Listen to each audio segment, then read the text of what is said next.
Welcome, everybody, to Move the Stairs. This is episode 97. We're recording on Monday, July 1st, 2024, and we're really excited for you to be joining today's conversation. Episode 97. So we're excited today to be joined by Nick Weaver. He is the co-founder and COO of Blue Delta Jeans. And so we're going to talk about how he has a co-founder, the CEO, Josh West. They started a custom-made blue jeans company back in 2012. Now think about that for a second. For more than a decade, they had to go all the way through the economic challenges of COVID, all the crazy whims of fashion and how they build brands and brand protection into the business. So Blue Delta Jeans has had to move the stairs, I imagine, many times. And we're going to talk to Nick about that.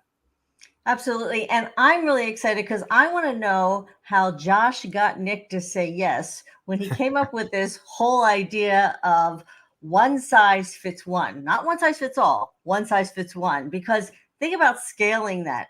Think about really using that business philosophy, but simultaneously building out your company. And they've built their company out, not just in the US, but in Canada and over the pond as well. Yeah, and the team, they decided to create a buzz by utilizing professional athletes and celebrities, which sounds pretty standard today. But remember, they started this in 2012. So this was before the influencer craze really hit the market. So we're going to ask how they got those key athletes involved, how they got them to say yes, and how that evolved into licensing agreements with national outlets. So there's got to be another move the stairs moment in there somewhere, I'm sure. And lastly, you think about brand resiliency. Nick is competing with, so many other denim brands out there because people wear jeans. That's all I wear in the wintertime, right? So it's going to be interesting to hear his perspective on how he stays, at the top of his customers' mindset when, denim is extremely on trend and maybe, as trends kind of come and go, how he keeps relevant when we're kind of in the waning phase of that too. So with that, we're excited to welcome Nick to the podcast record. Nick, how are you doing? Thanks so much for joining us today. We're excited to talk to you. I'm doing great. And thank y'all for having me on the show for sure. Can you tell us a little bit more about yourself, how you started Blue Delta Jeans? Yeah, so we started the concept in the fall of 2011. My childhood friend Josh West, we went to a very small school, and our teachers did alphabetical seating charts. So West and Weaver, he sat right behind me in most of my classes. We're about as different as our haircuts, and I mean, Josh is slick up top. But one thing that makes good business partners is that we do have the same vision. But the original concept of Blue Delta, came from his pretty shiny head. He was an economic developer, and he was recruiting Toyota to come to North Mississippi. And he realized there were 3,000 seamsters in a 30-mile radius. If you wanted to start a custom jean company right now, there are only two pockets left in the U.S. That's North Carolina and North Mississippi. After NAFTA, all the cut and sew really left the country. Furniture stepped in and kept the sewing talent alive. So when people always ask, how'd you get into blue jeans? Well, that's like asking a man from Texas, how did he get into oil? It was in our backyard. We had the talent. Josh had the vision. And he called me that fall, and he was like, hey, there's 3,000 seamsters in a 30-mile radius. And I was like, cool. Don't know where this is actually going. And he said, I can't find a custom jean made in the U.S. And I said, really? We are the people that made denim great. We are the people that, made the jeans and iconic, piece of the wardrobe. So he said, let's start a custom jean company. There is an old 501 plant here, and there are women here that have decades of sewing talent that we could utilize and start it up. I was like, okay. So I was like, man, I'm in. And, me and Josh, have been childhood friends. At this point, we're probably 26 years old. And we had three big blessings: poor, stupid, and stubborn. Thank God for all three of them. Because if we would have had daddy's money, well, then we would have opened up a store way too soon. And the first products that we made weren't ready for the mass market yet. So, and we were making jeans in his grandfather's weld shop. And we had to get better so we could earn our way out of the junkyard. And it was literally a junkyard in the middle of a field. So, that being, us being poor was a blessing. The second thing, being stupid. We did not realize how hard what we were trying to do actually was. We didn't realize that we're going to have to scale our manufacturing and sales at the exact same time. Because what really makes our jeans specials is that we draft a pattern for every single person. Levi's has tried to do this several times and failed. There are a couple of guys that are one-off shops that are making, 5 to 15 jeans a week, maybe, that are doing a bespoke, but we truly are making hundreds a day, and we draft a personal pattern for every client, and then we bring the client in on the design process from fabric, thread, and style. So, us being ignorant about how hard that was going to be on the scalability, on the manufacturing, and the sales at the same time. And then, back to the third thing, being stubborn. Like, we should have quit many times, but we're just, like I said, stubborn guys from Mississippi is just hard to beat sometimes when you don't give up. Yeah. Sorry, that may have been a long answer to that question. So I like it. It shows tenacity. I mean, that's you didn't give up. You roll up your sleeves and you get after it. So this one size fits one. So it's custom. Most jeans don't wear out quickly. So what brings folks back? How do you build that customer loyalty? Is it because they just fit so great, and it's word of mouth? How does that work? Yeah, so it's this crazy thing in marketing. If you take care of somebody, they will tell other people about it. It's this crazy new thing that we invented, you know. um, we didn't have money in the beginning, back to being poor was a blessing. So we had to take care of folks. Like, if your jeans didn't fit exactly the way you want, because asking somebody how something fits is like asking somebody how something tastes. Do you want it slimmer? Do you want it high waisted? Do you want a boot? Do you like it salty or spicy? Like, asking somebody how something fits is definitely up to that person. And we guarantee fit, and we take care of folks. And that's, how we've been able to grow our customer base. First year did $7,000 in sales. And that's because my business partner's brother was a pledge trainer at a fraternity, and he made all the pledges buy jeans. Swear, not even, it's a real story. Well, we couldn't say that for many years, but now we're far enough away from the junkyard where we can tell those starter stories, Second year did $6,000. So in 2 years, we've done $13,000 in sales. Last year we made 50,000 jeans. So we have 75 employees. We're not in the junkyard anymore. We got AC and heat, indoor plumbing, internet. I mean, we got it all now. So just if we would have tried to plan too much, like I hear people with business plans, and it's hard to plan a vacation. Like, you don't leave at the right time. You don't bring everything that you want to bring. You don't do everything that you planned on doing in that city. So you can't plan a vacation, but you think you're going to plan a business and it's going to go exactly on plan. Well, that's not the way that we have found business to be. Now, I think you have to prepare, and like, I think you have to react, and you got to have the right team members in the right seat. So, like, I think it's awesome to have plans, but if you're not athletic, if you're not willing to move the stairs, if you will, well, then, if you want to do something steadfast, well, then you better be better at predicting the future than me. So, Well, I love that, and there were so many move the stairs moments. Obviously, those first years. Now if I read this right, your jeans, they average approximately $500 a pair. So are they more status symbol, or what else do you have stitched into those jeans? I know one thing I read on your website, again, if I read it correctly, is that you have almost a year where you can get them altered again. Is that right? Yes, ma'am. So it's, how they're made, who's making them, and where they're made, But also, if you would have told me in 1999 I'd pay $400 for a cooler, I say you're True. crazy. I got a Coleman, $40, works great.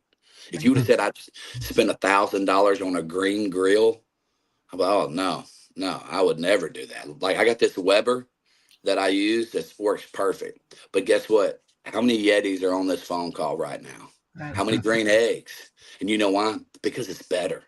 It's made with quality, it lasts, and the end product is better. I think we have a great story. Like, I think it's a great idea. But our product, if the pants didn't fit, then I wouldn't be on this podcast right now. We couldn't grow our business and scale our business and sell, like we wouldn't be in 8 countries, 110 cities in the US. Like none of this, me and Josh are funny, and like I got a great beard, but it would not work if we didn't have a great product, So, Absolutely. Part of that story too, Nick, is how you are almost single-handedly keeping as many people employed who are seamstresses and seamsters within northern Mississippi, working, especially after the industry with furniture dried up in that location. Like they were able to pivot and put their talents to work for you, and customers respond to that. How much feedback have you gotten from your customers who have read that story, in conjunction with what your product offers? They feel good about buying that product. So they know it's going to be good for them, but they also like the story behind it. What have you heard from your consumers? yeah, and I think that's the way that we've been able to grow is that people take us home with them. Like we want to take care of you. What kind of a speakeasy jean company, if you will. Like if you know about us, then but like we're still not on the mainstream, and like I don't know if we ever want to be that mainstream. But what we do want to be known for is making a quality product. And that's how we've been able to grow in certain groups that that other companies have to pay to get into. We started off with one Major League Baseball player in 2015. He's a middle reliever for the Washington Nationals. And, after he got his pair, we got invited to spring training. By the end of the year, we had 29 teams that were going to their clubhouse and servicing. And we had over 250 MLB players, and, they're all 6'3" or taller, small waist, big rear and thighs. Yep. Hey, I got you, bro. Like, because if you're over 6'2", then shopping for pants is a nightmare. Yeah. And we guarantee fit too. So if you try them on and you want to change something, we associate that as consumers that I had to change something as a negative. Think about if you could, you get in your car and drive it and say, all right, Ford, I want the steering wheel over here. Like, I don't like it right there. Like being able to change something is definitely a positive thing, and we guarantee it, and that's why I think that we will continue to grow.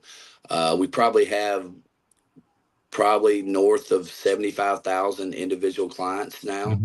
And most of these clients have more than one pair because once you get in the jeans, we also have a chino and a performance fabric. Once we dial in your fit, that's when it gets fun. So. What is kind of fun is, we're all former journalists. So, we know that media outreach can be a really powerful tool to help elevate your brand. But, recently these people called influencers have come along too. And by, working with that first middle reliever for the Washington Nationals, you were kind of doing it before influencers were cool. So there's got to be a story behind that, Nick. How did you connect with this guy? And obviously, he was really happy with it. Baseball players got to have, you're skinny most of the time. You've got big quads because you're pushing off the mound, delivering the pitch to the plate. So how did you get in touch with them? And, it just kind of seemed to spread like wildfire after that. Yeah. So our first big one would, probably be Eli Manning was probably our first big star. It was pre-store. We're probably at 2013 at this moment. And when he got his pants, like he turned around and purchased pants for his brothers and his dad because they're all tall guys.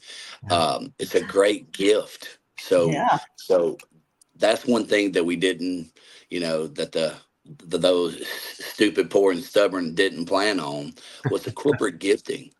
Corporate gifting is probably 40% of our business now because it's gender friendly, it's style friendly, it's size friendly. So when these corporate retreats are going, and then if you look at going overseas, Well, now you got to even where you don't have to pay duty on it, and then they got a marketing team trying to throw an experience. We bring our experience to our corporate events. We are bringing out 50 fabric, 18 spools of thread. We have tailors from Mississippi that measure you and take you through the whole experience. This has really grown our business. We are working, for companies like Amazon and Southern Glazers Wine and Spirit. They are using us to do hundreds of events a year. Companies like these are using to do hundreds of events a year where like we have actually built a customer experience team, and all they do is travel around and measure people and bring our, jeans to these corporate gifting events. So that wasn't part of the original plan. So I want to know first, how did you get Eli Manning to say yes? Yeah. All right. So we had this big guy that lived not too far from us, and he said he always had trouble with jeans. So we made him a jean. We took care of him, back to taking care of folks. A guy named Matt Coon. Well, Matt Coon is not famous. He's a great football player for Ole Miss. Great guy, great career. But doesn't have that blue check mark. But we took care of him. Well, Matt got his jeans and said, "This is great." Well, he was the center for Eli Manning during Ole Miss. So he said, "Hey, would y'all like to make pants for Eli?" We're like, "Heck yeah, we would." So it just led to, not planning, being prepared, and taking care of folks. Back to the, The basics. the baseline again. Take Yeah, care of folks. absolutely. Because The basics. everybody. And I'm guessing those Eli Mannings and no, lots of other sports people. You're now with the PGA. You're with the Kentucky Derby. So were the individual athletes the ones who then went and introduced you to those huge organizations? Yeah, so one step led to another, and then me and the CEO of the PGA at the time, Pete Bevekwa, he is now the AD for Notre Dame, but at the time he was the CEO of the PGA of America. Me and Pete had a mutual friend, and I reached out, shot him an email, and wanted to come measure him up. So we went to his house. And we made him a pair of jeans. And what I didn't know about Pete was that his father was an Italian tailor, small shop. So when I got a tape measure around my neck, taking him through building this is a part of his childhood. He really understood the value of making something in America and also making it one at a time. Wow. So that was a huge blessing, and like I couldn't have planned that. Like, hey, I need a CEO of a major organization to really understand how hard it is what I'm doing. Well, and anybody that knows Pete knows that he's a great guy too, so that helped as well. But after he got the product, because the product's great, and when we took care of him, and after he got that, that made the partnership just line up very well. Also, we partnered with the Kentucky Derby this past year. And it was their 150th Derby, and same thing. One of the execs for their brokering team on their brand, was a fan of the product. And he knew that the people sitting in the luxury seats at the Derby are our clients. So it was a really good partnership there. And we're very careful with who we partnership, but now we're partnering with people like the PGA, the Churchill Downs, Willett Bourbon out of Kentucky. Like, we're taking high-end events and companies, and we're creating these partnerships because it's the same kind of people. So this word of mouth strategy has worked quite well. If you're making jeans for the guy that's the center at Ole Miss, and he tells Eli tells Peyton tells John Elway, and it keeps on going. Do you also rely then on media or social media? In other words, if you built relationships with reporters, or do you do any outreach to them to continue to spread the word? Well, and that's a great question. We started with a few ESPN people, Laura Rutledge, Booger McFarland, and it kind of spread a little bit there. Well, then we were the Christmas gift from Laura to ESPN. Well, we were the Christmas gift from Eli to the Giants one year. Wow. And it just, Dak did it for the Cowboys. Kirk Cousins did it for the Vikings. It just Wow. slowly did it. Yeah. Arrieta signed with the Phillies, Jake Arrieta, and he was going to be one of their highest paid players. Well, he came in and bought every pitcher 5 pairs of pants because that was his, welcoming gift because, Yeah. your teammates know how big your contract is. Like, it's Yeah. not a secret. And think about if you worked in a workplace where you guys do the same job, but the guy next to you made a lot more money. So, these gifts help bring down the tension, Yeah. and I think that, it's the same way that, the CEO of other companies are doing. Doctors are doing it for their assistants. Lawyers are doing it for this because that they don't have to think about, okay, the Diane likes sunglasses, Jordan likes flip flop. Like, that's a lot of mental damage. Why don't I give you something special? It's thoughtful, and you get to design your style. It's not just a high waisted skinny jean. Like, it's not a boot cut for Mitch. It's whatever Mitch wants. Yeah. So like it really has turned like the corporate gifting has really helped us grow within these blue check marks as well because they want to give something totally unique. Yeah. And thank God it's a good product. I Yeah. love I'm that. curious. I'm curious if because of these cool stories, and you start, you're name dropping, all these, big stars. Have reporters picked up on that and turned and said, "Hey, I want to do a story on you"? Have they done features about you or the business? Like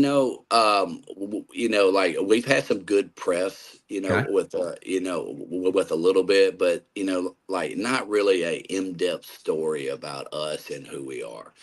Maybe some tweets. We've been very good, like, uh, and just good people doing good things. Like Kirk Herbstreit got, 14 pairs of pants in March. He waited until opening season of football when his Twitter would be very popular, and then he Yeah. tweeted, and that's stuff that you can't buy. Well, you probably Right. could buy it, but we didn't buy it. But you don't have to. Yeah. Right. Yeah. And, I'm just thinking, I mean, in my head, I'm thinking Wall Street Journal, CNBC. I mean, I Yeah. can see the guys in Squawk Box all wearing the jeans. Yeah. That would really hit that target as well.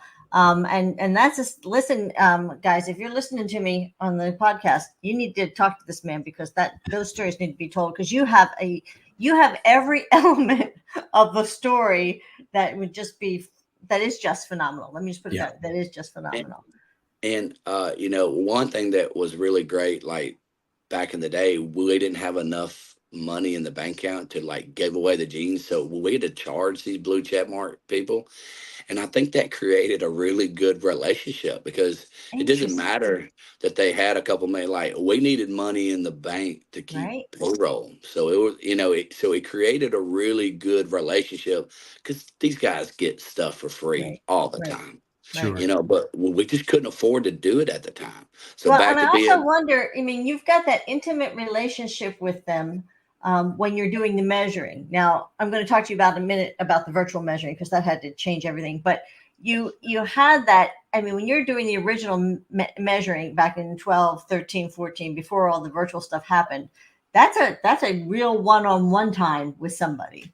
well, absolutely, that's a great point, and it is like like you're taking 16 measures, but also even when somebody's buying online, I know who you are because, and it creates this, good relationship. It's something personal.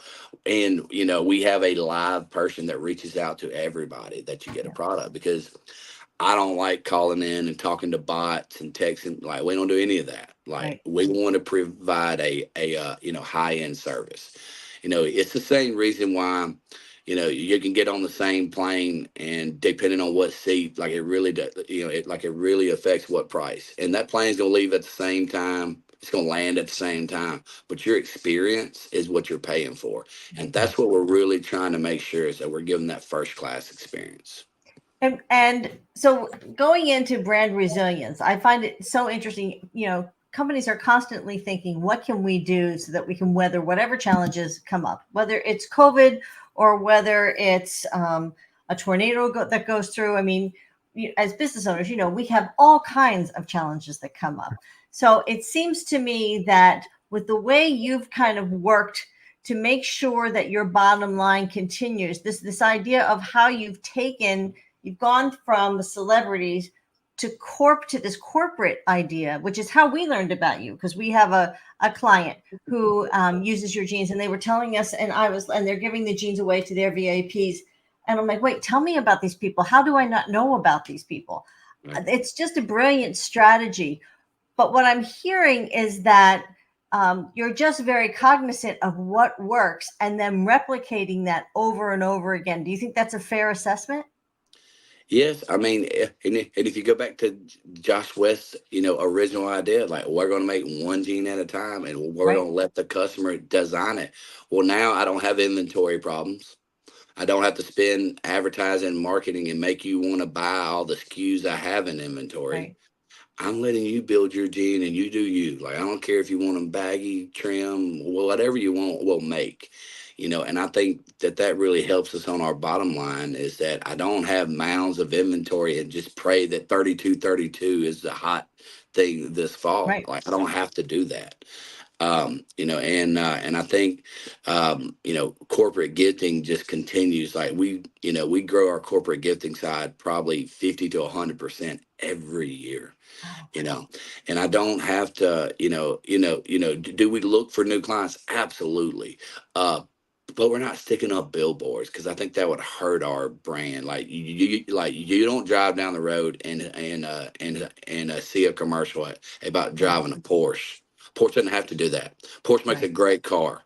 And if you can afford it and you like it, then you buy a Porsche, and that's what I feel like. If we can continue to make a good product and continue to take care of the folks, people take us home with them, and that's how we've been able to grow our brand. It's let me speak a little redneck to you. If you're ever going to burn a big field, you don't build a big fire. You set little small fires every 10 yards. And when you turn around, it's going to be a big fire behind you. And I feel like that's really how we've done, is not try to build a big fire and do a big campaign, make a big splash with this. No, slow and steady is the ship, and keep making a good product, stay hungry, take care of your people, back to these original thoughts. Was it a good plan? I don't know, but it seems that it's worked out very well for you. Yeah, seems like it's been right. Yeah. Yeah, I mean, but like, we are trying to be prepared more than making good plans, and we're trying to get the right people, and we're trying to keep our product high and our experience high. And I feel like that's our plan, is to make sure that we are looking internally and taking care of things that we should be. And we are not perfect as a company, but we can make everything right, and that's one thing that I feel like, like I've called people, like I've showed up on people's doorsteps before, like, hey, there's nothing that we, are not willing to do to make people happy. So Nick, how on earth do you keep up with it all? You've got celebrities lining up, you've got professional athletes, you have corporate partners, you have 75 employees. And, when you first started to really scale and grow, a lot of these folks were experienced, seamsters and seamstresses. So how are you bringing on more people who are equally as skilled as those who you originally hired to keep up with the demand? Or have you said, hey, that's all we can do right now, we're putting you on the wait list because we have to put quality above, the quantity that we're going to produce? How do you keep up? We are better manufacturers today than they were 10 years ago. When we hired our first three ladies, there was over 100 years of blue jean sewing experience in the three, and that they could make a jean from start to finish. And that's the way we manufactured. Well, we've broken it down into 14 steps where we made it easier and we go faster. And now, back in the day, that jean would get inspected at the end. One lady would make one jean, they inspect it at the end. Now our jeans are getting inspected 14 times. So not only are we going faster, I'm making a better product. And now if you want to work, you don't even have to have any sewing experience. I can train you and take you through something easier. Sewing didn't always exist You know, we had to train people at some time, you know, 150 years ago, people had to step in and do something that they knew nothing about and learn it, you know, and that's what we've forgotten as Americans, that we can compete in the manufacturing space, but we got to be good at it because other countries are good at it, and we got to make something quality, you know, and I think that, you know, as the world changes, you know, if we can make quality goods in America and be good manufacturing, you know, and that's where like I go back to my business partner, you know, and you know also, you know, I'm really good at catching the meat, and Josh can clean and cook it, you know, and that's and you need all three of them. You don't want me in the kitchen. You want me in the field hunting. You know, and I think that that's why me and him have been amazing business partners, great friends for a long time. Is that, you know, he knows what he's good at. You know, like I know where I'm good at, and you know, he really has created this manufacturing process that is absolutely scalable. It's scalable in the U.S., and we're creating jobs. And that's a really long answer to that question, but what you know what's great too is that my ladies feel like they're a part of something. You know, they're making jeans for Morgan Freeman, you know, that they you know, they get to make, and you know, and like feel special when they're making jeans for these people that, you know, that they admire. So it's a really good, you know, relationship, you know, and we've learned how to make products from them. You know, we invented the pattern system, but our, you know, ladies, they've been making jeans, you know, for 50 years. Like you ain't gonna tell them a damn thing they have. They're telling you. Yeah.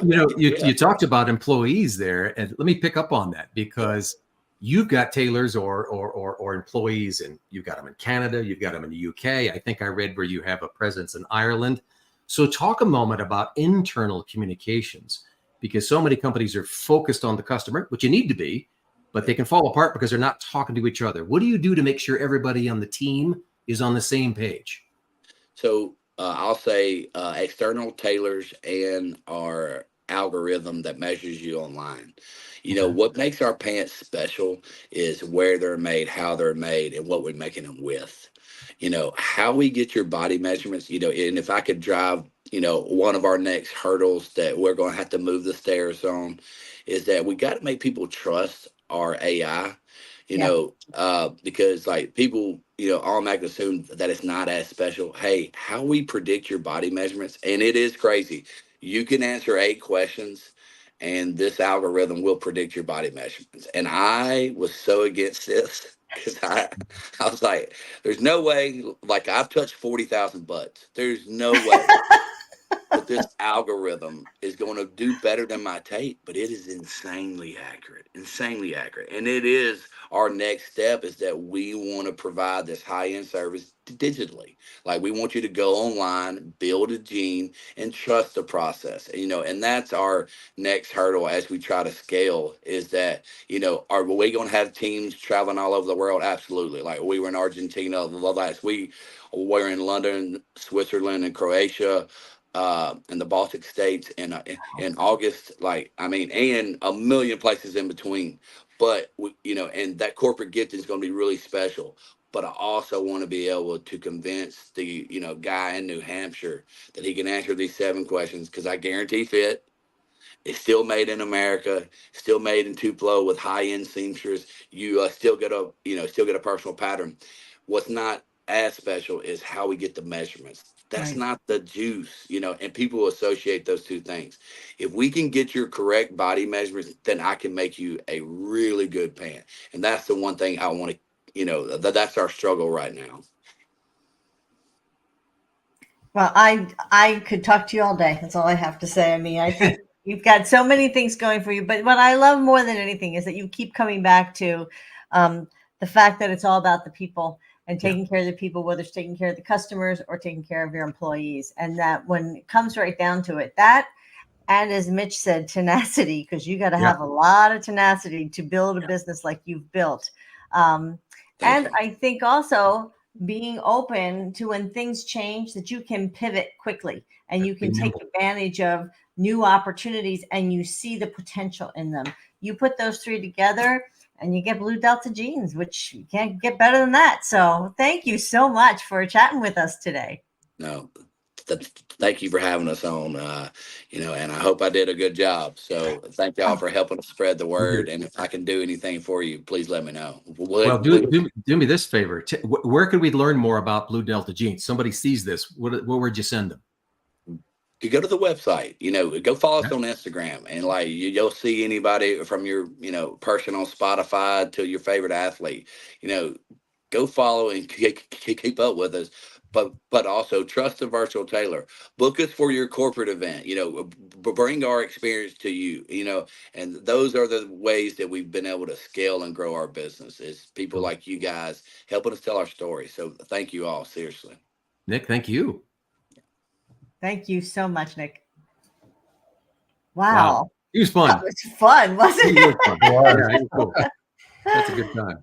I mean, I do think that when it comes to customer loyalty, if you can truly touch your customers the way they have woven that into their DNA, where they're touching the customers. And I was on the website and saw the whole virtual tailor, which will just blow your mind.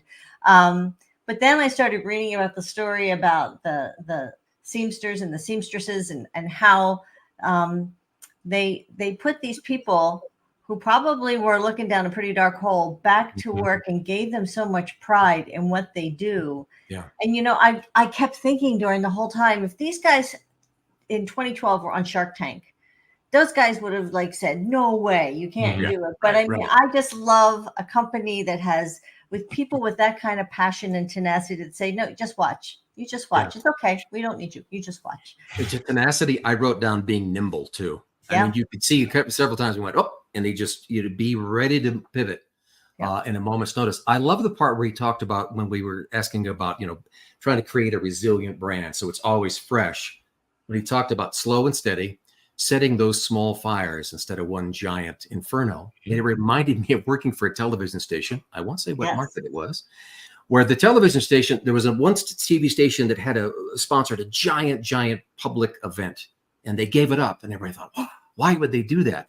The other one grabbed it and did it. And so for that one day, that TV station was the talk of the town, but it was one day, and they blew their whole marketing budget on one day. And so that's why, even though the event was successful in that particular market, each TV station went, yep, that's too expensive. So his idea of building small fires all the time and let it grow it on its own was cool. Yeah, I found it interesting, kind of tapping into influencers before they were influencers. And I think, how we know influencers today in 2024 is, jump on Instagram, see somebody promoting a project, but the original influencers really were professional athletes and, celebrities. And, I don't want to say lucking into it, because the quality of the product can't be denied, but, somebody trying the product and then knowing somebody who has that status, and then it really kind of taking off from there. I just found was really fascinating. And you pretty soon you've gone from NFL players, MLB players, professional golfers. I just found that really, really fascinating. And you have, so many different people with so many different celebrity statuses among professional athletes and actually movie stars and things like that. But I found that it was a really interesting tactic to take, and, one that I'm so glad to see that Nick jumped all over when he saw that, hey, we've got something here. It's just really cool story to hear. It was. It really is all about building relationships, whether you're building relationships with media or your customers or your employees. And having those people have such a great experience that they went and told the other people. And then they thought to themselves, without being asked, who else could I tell to help these people grow their business? When you have that, man, you have gold. You absolutely have gold. So when he said the baseball player he made some jeans for early on, he said with 29, I thought he was going to say, 29 other players. Yeah. No, 29 other teams. Right. And started calling it. But I was like, okay, that's really that for you. Yeah. That one other team had FOMO too, because they didn't get it. Right. Right. All right. Well, thank you again to our special guest, Nick Weaver. He's the COO from Blue Delta Jeans. You can find him at bluedeltajeans.com, for joining us on the Move the Stairs podcast. And thank you all for listening as well. We hope you enjoyed today's show. Please give us a rating and give us a shout if you enjoyed it in the comment section. And we hope you tune in next time for the next all new episode of the Move the Stairs podcast.